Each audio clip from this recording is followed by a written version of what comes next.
आप जानते हैं कि अल्लाह ताला जो है वो आजमाइश लेता ही है हर किसी की, ठीक है ना।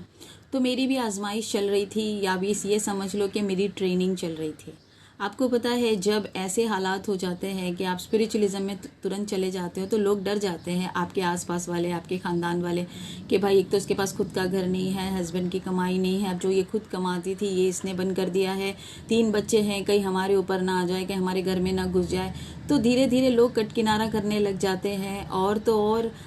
ये एहसास दिलाने लगते हैं कि आप कितने ज़्यादा, आप मतलब आपको लेट डाउन करने लगते हैं, और खुद को वो कितने बड़े, कितने सुपीरियर है उसका एहसास आपको दिलाने की कोशिश करते हैं। ये वो लोग होते हैं जिनकी आपने हर समय मदद की थी, उस समय मदद की थी जब उनकी मदद करने के लिए कोई भी नहीं था, लेकिन वो सारी मददें साइड में रख लेते हैं और अपने आप को जो है ना दुनिया का सबसे महान इंसान समझते हैं कि उन्होंने आपके साथ रिश्तेदारी कायम रखी है, और आपसे मिलते हैं, आपके हालात जानने की कोशिश करते हैं, बाहर बैठ के जो है आपके पीछे जो है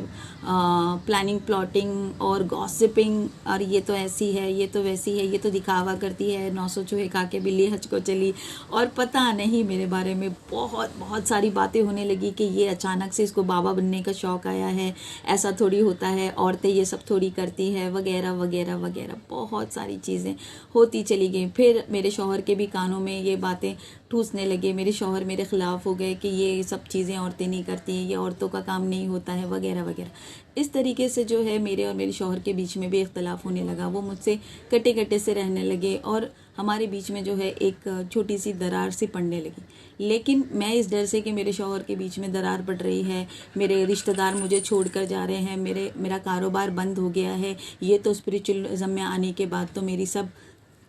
चीज़ें डाउन जा रही है, तो मुझे ये सब नहीं करना, क्योंकि मेरे को तो अच्छे से रहना है, मुझे तो ऐश से रहना है, मुझे तो मेरे हस्बैंड का भी प्यार चाहिए, मुझे तो पैसा भी चाहिए, मुझे तो रिश्तेदारी भी चाहिए, मुझे तो फ्रेंड्स भी चाहिए। मैंने इन सब के ऊपर जो है वो रूहानियत को तरजीह दी, और जब ऐसा होता है ना तो आपसे बड़ा बेवकूफ़ दुनिया में कोई नहीं होता, ऐसा दुनिया वालों को लगता है। लेकिन मैंने अल्लाह की मोहब्बत चुनी, और आप जानते हो कि अल्लाह की मोहब्बत सस्ती नहीं होती, बहुत महंगी होती है, बहुत बड़ी कीमत चुकानी पड़ती है, और वो कीमत चुकाने का वक्त मेरे लिए आ चुका था। मैं जान चुकी थी कि लोग धीरे धीरे मेरे दुश्मन बनेंगे, मैं जान चुकी थी कि मेरी दुनिया मेरे इस चेहरे को लेकर जो है वो बदनामियाँ करेंगी, मैं जान चुकी थी कि अब लोग जो है वो मेरे ख़िलाफ़ बातें करेंगे, और वो वक्त आ चुका था जिसके लिए मैंने कमर कस ली थी कि अब ये वक्त आ गया है और मुझे ये सारी चीज़ें खुशी खुशी झेलनी है।